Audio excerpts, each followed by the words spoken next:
His first flight. The young seagull was alone on his ledge. His two brothers and his sister had already flown away the day before. He had been afraid to fly with them. Somehow, when he had taken a little run forward to the brink of the ledge and attempted to flap his wings, he became afraid. The great expanse of sea stretched down beneath, and it was such a long way down, miles down. He felt certain that his wings would never support him, so he bent his head and ran away back to the little hole under the ledge, where he slept at night.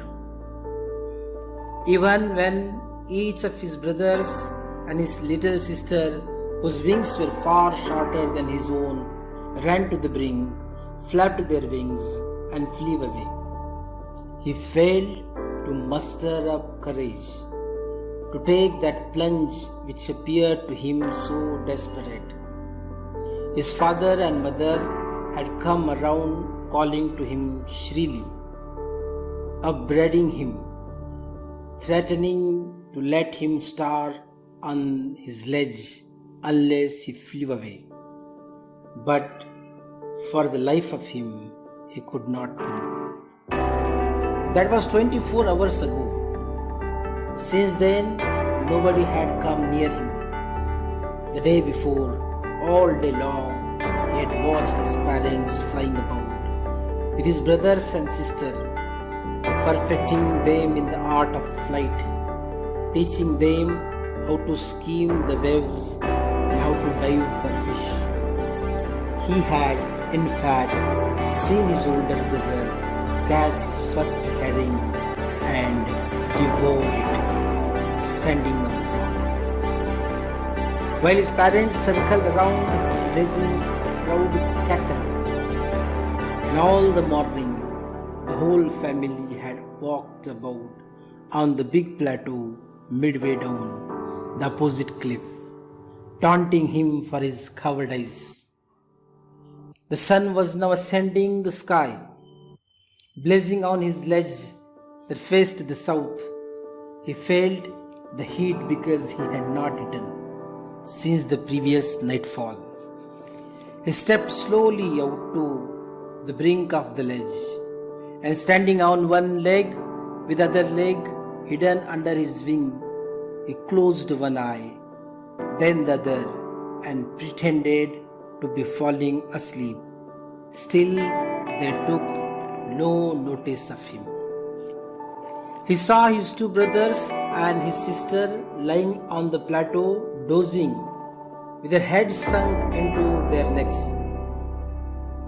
His father was preening the feathers on his white back. Only his mother was looking at him.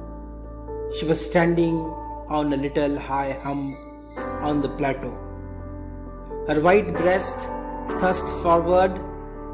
Now and again she tore at a piece of fish that lay at her feet and then scraped each side of her beak on the rock. The sight of the food maddened him. How he loved to tear food that way, scraping his beak now and again to wet it. Ga, ga, ga, he cried, begging her to bring him some food.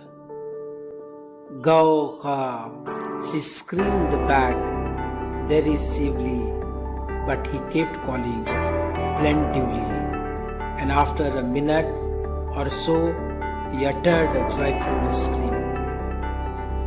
His mother had picked up a piece of the fish and was flying across to him with it.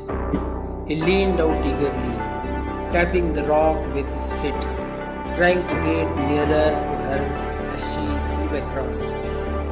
But when she was just opposite to him, she halted, her wings motionless, the piece of the fish in her beak almost within reach of his beak.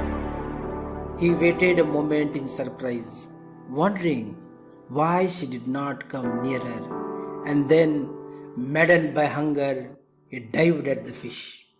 With a loud scream, he fell outwards and downwards into space. Then a monstrous terror seized him, and his heart stood still. He could hear nothing, but it only lasted a minute. The next moment, he felt his wings spread outwards. The wind rushed against his breast feathers, then under his stomach, and against his wings. He could feel the tips of his wings cutting through the air. He was not falling headlong now. He was soaring gradually downwards and outwards. He was no longer afraid. He just felt a bit dizzy. Then he flapped his wings once and he soared upward. Ga, ga, ga, ga, ga, ga, ga, His mother swooped past him, her wings making a loud noise. He answered her with another scream. Then his father flew over him, screaming. He saw his two brothers and his sister flying around him, curveting and banking and soaring and diving. Then he completely forgot that he had not always been able to fly, and commanded himself to dive and soar and curve, shrieking shrilly. He was near the sea now, flying straight over it, facing straight out over the ocean. He saw a vast green sea beneath him, with the little ridges moving over it, and he turned his beak sideways and cawed amusedly. His parents and his brothers and sister had landed on this green flooring ahead of him. They were beckoning to him, calling shrilly. He dropped his legs to stand on the green sea. His legs sank into it. He screamed with fright and attempted to rise again, flapping his wings. But he was tired and weak with hunger, and he could not rise. Exhausted by the strange exercise, his feet sank into the green sea, and then his belly touched it, and he sank no further. He was floating on it, and around him his family was screaming, praising him, and their beaks were offering him scraps of dogfish. He had made his first flight.